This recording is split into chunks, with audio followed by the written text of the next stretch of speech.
bien, cher frère, toi, tu es mon Fils bien-aimé, en toi je trouve ma joie. Résonne dans le ciel la voix du Père au moment même où Jésus, devant Jean le Baptiste, est plongé dans l'eau du Jourdain. Et au même instant, la colombe, signe de l'Esprit Saint, vient se poser au-dessus de sa tête. Mais bien, chers frères, c'est la deuxième épiphanie que nous fêtons aujourd'hui. Dimanche dernier, nous avons fêté les rois mages qui viennent à la crèche de Bethléem honorer, adorer et se prosterner devant le roi des Juifs, qui s'avère être le roi, mais aussi le Dieu fait homme et le Sauveur. Et voilà qu'aujourd'hui, 30 ans plus tard, la deuxième épiphanie a lieu, qui sera la charnière entre la vie cachée de Jésus à Nazareth et la vie publique de Jésus qui va durer 3 ans. Et une fois de plus, nous avons tous les éléments réunis au baptême du Seigneur, comme ce fut le cas au moment où les rois mages sont venus se prosterner devant l'enfant de la crèche. Une fois de plus, nous avons Jésus qui s'abaisse dans l'humilité. Tantôt il était enfant, tantôt il est un homme qui s'abaisse devant le précurseur, le maître s'abaisse devant le serviteur. Il est plongé dans les eaux du baptême. D'ailleurs, Jean le Baptiste dira, mais c'est plutôt moi qui dois me faire baptiser par toi et non pas l'inverse. Non, il faut accomplir ce qui est écrit.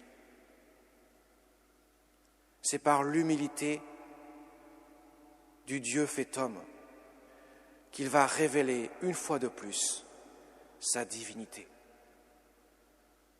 C'est en s'abaissant dans les eaux du Jourdain, par l'entremise de Jean le Baptiste qui va faire ce baptême de conversion comme il le fait pour chacun qui vient à lui.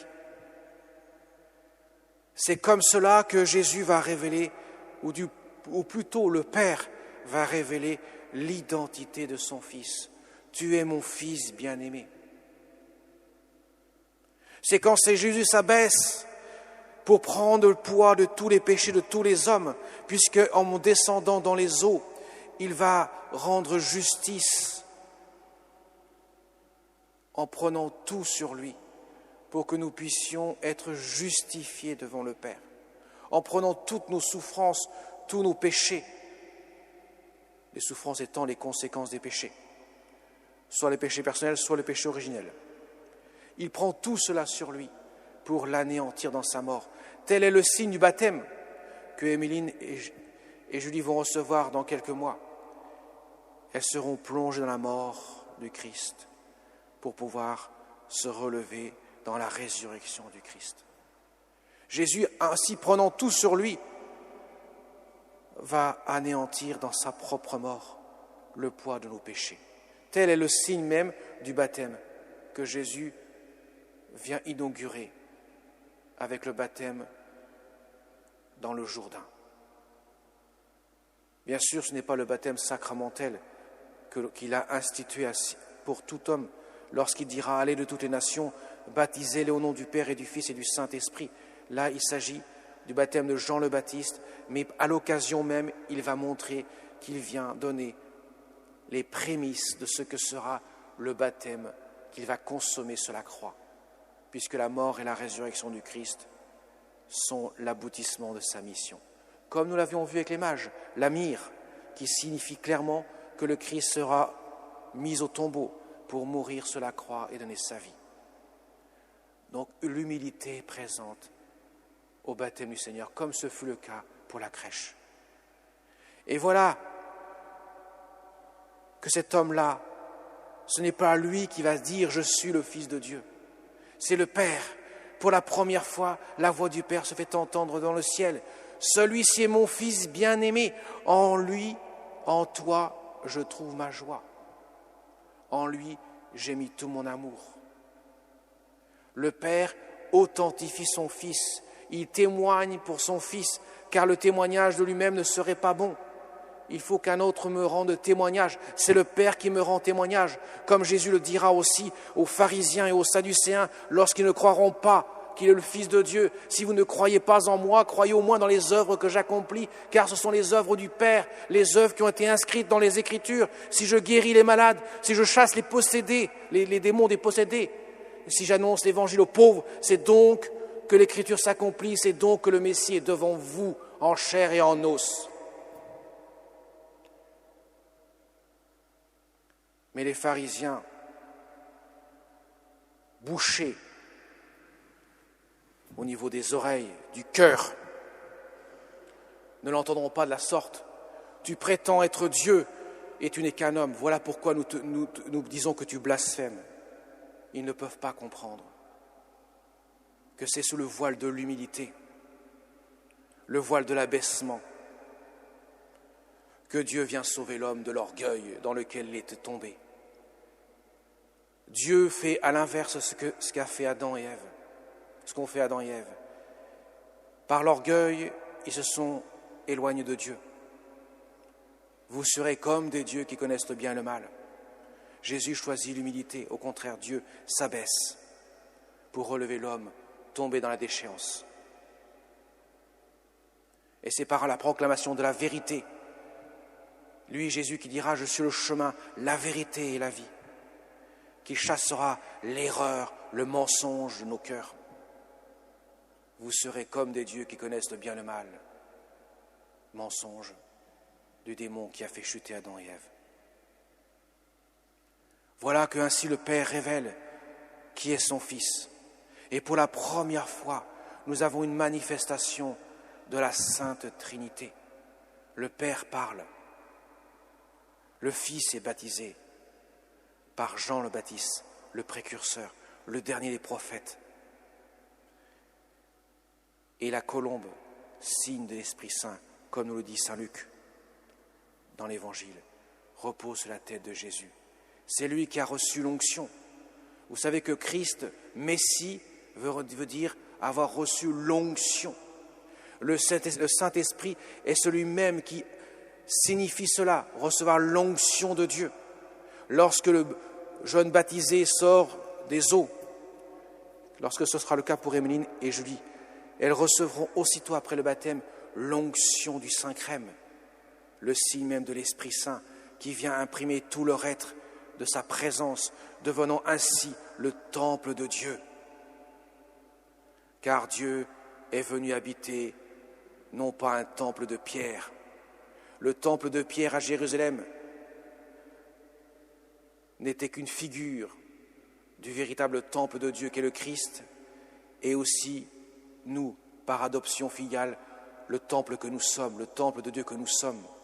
Lorsque l'enfant de cœur, tout à l'heure, vous encensera au moment de l'offertoire, il encensera le temple de Dieu que vous êtes, la résidence de Dieu. Dieu habite vos cœurs par sa présence. Il est venu marquer à tout jamais de son empreinte indélébile vos cœurs. Et le Saint-Crème signifie cela, marquant le caractère indélébile du baptême, baptisé pour l'éternité, adopté comme fils et filles de Dieu pour l'éternité.